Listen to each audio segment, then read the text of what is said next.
Amém, meus amados, a paz de Jesus Cristo. Peço aos irmãos que orem a Deus, peço confirmação no coração, sabedoria no Espírito. Abram as suas Bíblias, confirmem, sejam críticos, ok? Não recebam de bandeja, não digam que é verdade, primeiro confirmem, ok? Isso é para segurança e é bíblico. Amém, meus amados? Hoje, infelizmente, esses dois sistemas imperam no mundo cristão, né? Vamos dizer assim. E tem igrejas que no caso, todas as denominações falam que é uma, mas pregam cada uma no seu sistema. Ou seja, tem igrejas que pregam as 5 características e trabalham nas 5 características do calvinismo. Assim também tem igrejas que trabalham e confiam nas 5 características do livre-arbítrio, ok? Então isso gera a divisão, o embate entre os membros, né, da igreja, entre os cristãos, e acabam não concordando um com o outro, tá ok?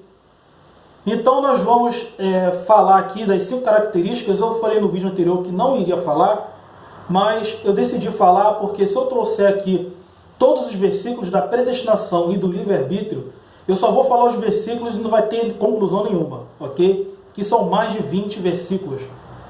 E alguns versículos são bem grandes. Então eu preferi falar das 5 características e escolher os melhores versículos em cima para a gente poder trabalhar. Amém, meus amados? Nós vamos falar do calvinismo, que trabalha a predestinação, ok?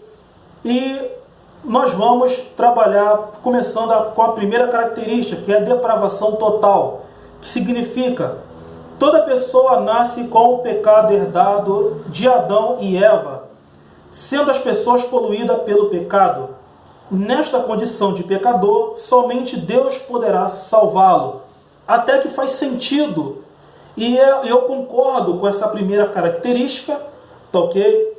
Porque faz sentido de que nós só poderíamos chegar a Deus e que a gente só pode chegar a Deus através de Cristo. Deus nos deu acesso a Ele através de Cristo Jesus, ok?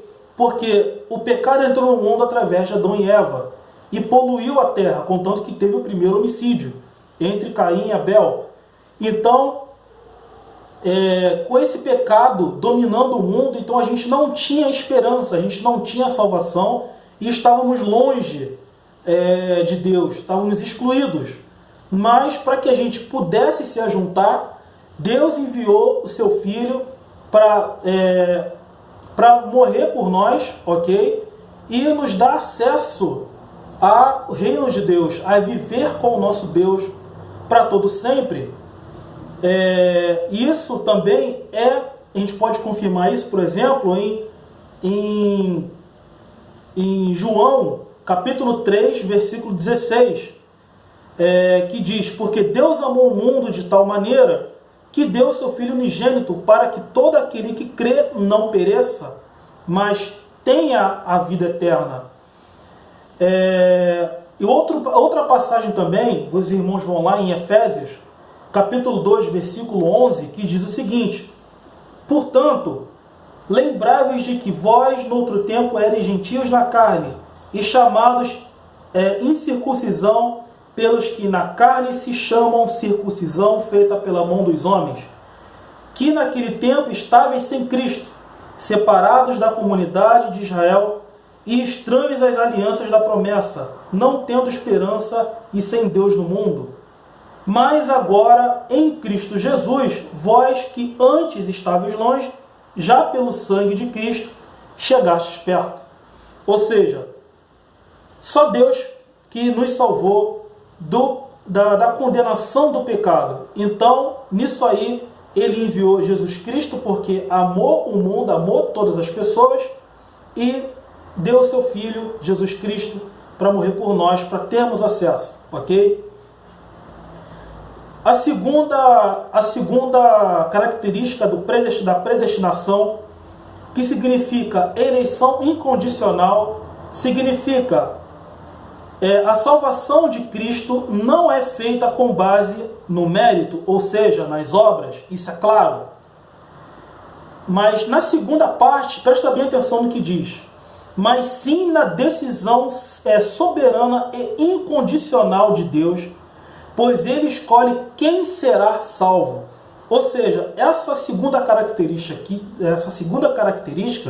ela já entra em embate com a primeira e com os dois versículos colocados.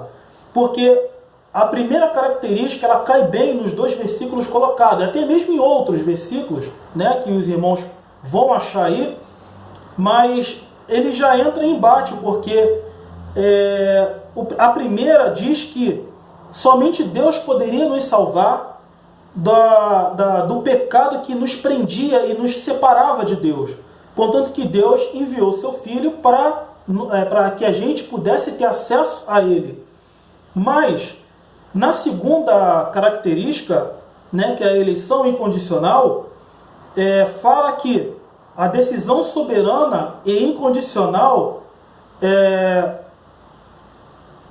só de Deus, né, a escolha, a decisão, a escolha soberana e incondicional de Deus, pois Ele escolhe quem será salvo, isso aí já anula, porque se Jesus veio para que todo aquele crê não pereça, mas tenha a vida eterna, então como é que essa segunda característica ela possa anular esses dois versículos, colocando uma redução, né? Então a gente vê que essa própria característica aqui, a segunda, ela já entra em embate direto com João 3,16, ok? Então, se todo aquele que crê não perecerá, então como é que na segunda parte só será salvo aquele que Deus escolher, não é? Então a gente vê aí um pouco da confusão. Na terceira característica, na expiação limitada, diz o seguinte: a morte de Cristo não foi um ato de salvação de toda a humanidade, e sim apenas salvar os escolhidos. No caso, tirando os versículos, tá? Tirando os versículos, essa característica ela combina com a segunda, tá, ok? E na verdade, e também combina com a primeira, que elas se combinam, tá, ok? Elas são mascadas. Mas se você colocar os versículos, você pode ver que elas já se contradizem, entendeu? Porque se na primeira diz que a gente estava separado de Deus e por causa do pecado, e só Deus poderia nos livrar do pecado, e nisso enviou o seu Filho Jesus Cristo. E já o segundo, na eleição incondicional, Deus escolhe quem será salvo. E na terceira, a morte de Cristo foi só para aqueles que Deus escolher. Então a gente vai, por exemplo, em Mateus 22. Os irmãos vão em Mateus 22. Mateus 22, versículo 14, que diz o seguinte: porque muitos são chamados e poucos escolhidos. Primeiramente, quero dizer que os irmãos, muitos são chamados, poucos escolhidos. Existem versículos lá em Apocalipse que os chamados foram resgatados, tá? Mas aqui muitos são chamados e poucos escolhidos. Nós vamos ter um vídeo especificamente falando disso, tá? Mas em Mateus 24 a gente vê o seguinte: e o evangelho do reino será pregado em todo o mundo, em testemunho a todas as nações, e então virá o fim. Mateus 24 também, versículo 14. Então a gente vê que os versículos eles não encaixam nessa terceira característica da expiação limitada da predestinação. Porque está escrito: a morte de Cristo não é um ato de salvação de toda a humanidade, e sim apenas salvar os escolhidos, tá, ok? E essa terceira característica também ela entra em embate direto com João 3,16, ok? Por isso que há essa guerra entre os, vou dizer assim, os arminianos e os calvinistas, vou dizer assim, tá ok? Então, também eu separei esse versículo aqui porque eles se baseiam praticamente nisso, tá? Nesse versículo aqui, porque muitos são chamados, mas poucos escolhidos, tá? Na quarta característica, que é a graça irresistível, que eu já acho que é uma coisa já subindo o nível, né? Já vem escandalizando, e também já na quinta característica, que é o seguinte, a graça irresistível, que diz o seguinte: a partir do momento em que a pessoa recebe o chamado de Deus, esse não poderá ser negado, pois a salvação do Espírito Santo é irresistível, supera toda e qualquer resistência.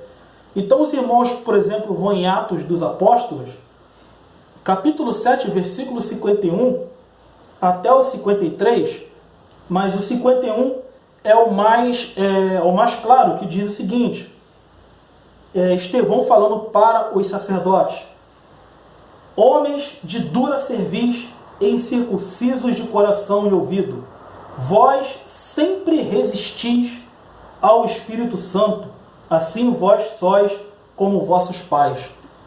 Então, como é que essa graça irresistível pode funcionar se o próprio Estevão, na sua pregação aos fariseus e escribas, ou seja, os sacerdotes ali, eles resistiam ao Espírito Santo pela dureza do coração, não é? Outra passagem também de predestinação que você pode ver, por exemplo, é o Judas Iscariotes, né, que traiu Jesus Cristo, que esse foi chamado para Jesus, né, foi um dos 12, esse pregou o evangelho, curou, ele viu Jesus fazer milagres, né, anunciou o reino de Deus, mas no fim traiu Jesus.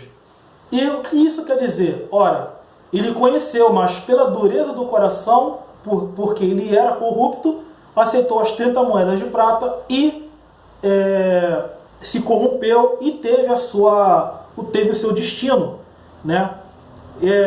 Os irmãos abram as suas Bíblias, vão lá em João 17, versículo 12, que diz o seguinte, na oração de Jesus Cristo, que diz o seguinte: quando eu estava com eles, guardava-os no teu nome que me deste, e protegi-os, e nenhum deles se perdeu, exceto o filho da perdição, para que se cumprisse a Escritura. Ou seja, mais um ato de predestinação que já estava predestinado que Judas viesse e fizesse isso, né? Como se Deus, no caso eles dão a entender isso, de que Judas foi feito somente para vir e trair Jesus Cristo, tá ok?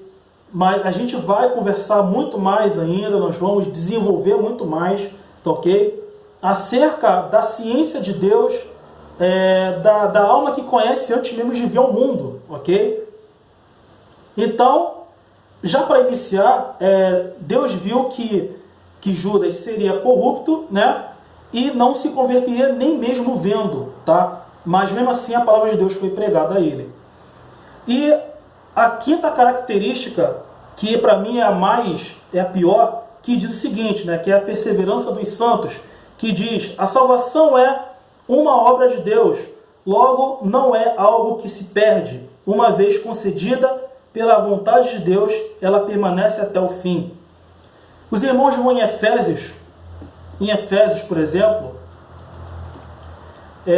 em Efésios 4, os irmãos vão ver ali que Paulo está instruindo todas essas pessoas, e no versículo 30 ele diz: e não entristeçais o Espírito Santo de Deus, no qual estáis selados para o dia da redenção. Versículo 30 de Efésios 4.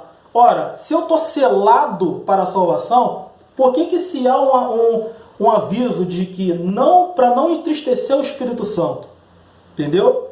Por exemplo, também em 2 Timóteo, você vê a preocupação de Paulo a Timóteo, que é muito pessoal. Parecia que Timóteo estava ali enfraquecendo na fé. E é diferente da primeira carta a Timóteo, que é muito mais de instrução a Timóteo do que ele devia fazer, do que na segunda carta, que era muito mais pessoal, era mais a Timóteo, da como ele estava em Cristo Jesus. Amém?